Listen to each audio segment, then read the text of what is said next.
En af de nye opgaver for folkeskolen er at få 45 minutters daglig bevægelse ind i skemaet. På Kolind Centralskole har de tidligere arbejdet med bevægelse, men den nye skolereform har sat det i system. Ansvaret er lagt ud til lærerne i de forskellige afdelinger, og eleverne, ja, de er glade. Når bogstaverne bliver til myrer på papir, kommer kroppen på arbejde. På Kolind Centralskole får eleverne rørt sig i skoletiden. Det er dejligt at kunne bevæge sig og komme ud i luften.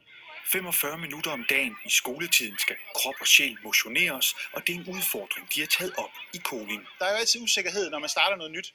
Men medarbejderne her, jeg synes virkelig, de har været positivt indstillet på at vil give det, han skal, og prøve at få det bedste ud af det. Og mange af dem ved jo, hvor vigtigt det er med bevægelse for børnene, og nu er det så blevet mere skemalagt, og det er rigtig, rigtig godt og rigtig spændende, og vi kan mærke det på børnene. De er faktisk gladere, og det er de voksne sådan set også. Kolind Centralskole er delt ind i indskoling, mellemtrin og udskoling.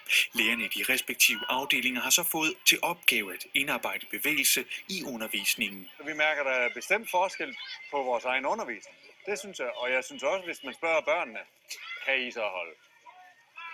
Hvis man spørger børnene, så siger de også selv, at det er en sjovere skole. De fleste af dem. Der er selvfølgelig nogen, der... Men altså, det er både en sjovere skole, og at man ikke mærker, at dagligdagen er blevet længere. Men bevægelse i undervisningen er ikke noget nyt i Kolind. Nu er det blot sat i system efter 3 principper. Indskolingen arbejder, som vi kan se her bagved, med bevægelsesbånd, hvor det sådan er fastlagt. Mellemtrinnet, de arbejder egentlig meget mere med at få det ind i undervisningen. Det gør de også i indskolingen. Og udskolingen, de arbejder en hel del med at give børnene nogle pauser, hvor de får ild til hjernen, så de er klar til at lære noget mere. Og så er der selvfølgelig variationer indimellem. Skoledagen er blevet længere, og derfor er det også vigtigt, at eleverne får ny energi, og det gør de gennem bevægelse. Jeg synes, det er blevet bedre at gå i skole, på grund af folk de er lidt mere glade, på grund af, at de får meget med motion.